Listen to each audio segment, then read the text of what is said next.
ৰঙিয়াৰ ২৭ নম্বৰ ৰাষ্ট্ৰীয় ঘাইপথৰ উদিয়ানাত ব্যৱসায়িকৰ গুণ্ডাগিৰি।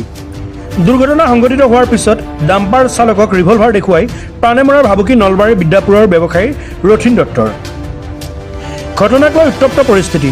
ঘটনা সন্দৰ্ভত ৰিভলভাৰ দেখুৱাই প্ৰাণে মৰা ভাবুকি প্ৰদান কৰা নলবাৰী বিদ্যাপুৰৰ ব্যৱসায়ী ৰথীন দত্তক আটক।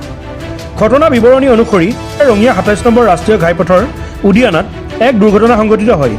উদিয়ানা চকত AH01HC 7883 নম্বৰৰ ডাম্পাৰ এখনে ইউটাৰ্ণ লয়, যাৰ বাবে গুৱাহাটী অভিমুখী AS26E 2600 নম্বৰৰ ক্ৰেটা আৰু AS14Q 4414 নম্বৰৰ I-20 বাহন দুখনৰ কিছু ক্ষতিসাধন হয়।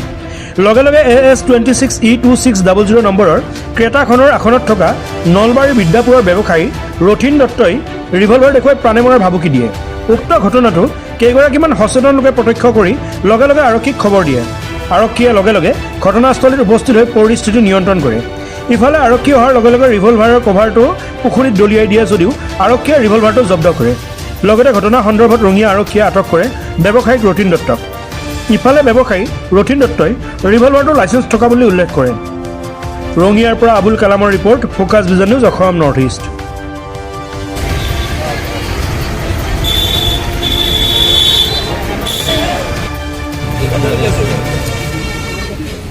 এনে মানুহ পাম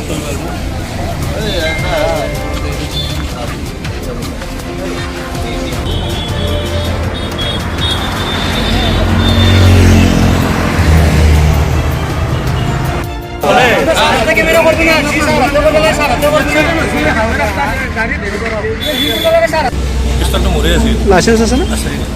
কি নাম আপনাৰ? ৰথীন দত্ত। ক'ত ঘৰ? বিদ্যাপুৰ। কি কৰে আপুনি? মই ব্যৱসায় কৰোঁ। কি পিষ্টল আছিল এইটো? এইটো ৰিভলভাৰ। চাইছিলোঁ চাৱাৰ পিছত মই গাড়ীটো ৰখি দিলোঁ, চাইডতে গাড়ী আহিছিল। তাৰপিছত গাড়ী খাৰা গাড়ীতে আগত সামনৰ গাড়ীটো আহি কিনে পিছৰ গাড়ীটো লগাই দিওঁ। লগাই দিয়াৰ পিছত মানুহজন গাড়ীৰ পৰা নোমাল ডাঙৰকৈ কোৱা। খোজকাঢ়ি তাত মোৰ ওচৰত দিয়ে। মই গাড়ীটো চাইড কৰিলোঁ।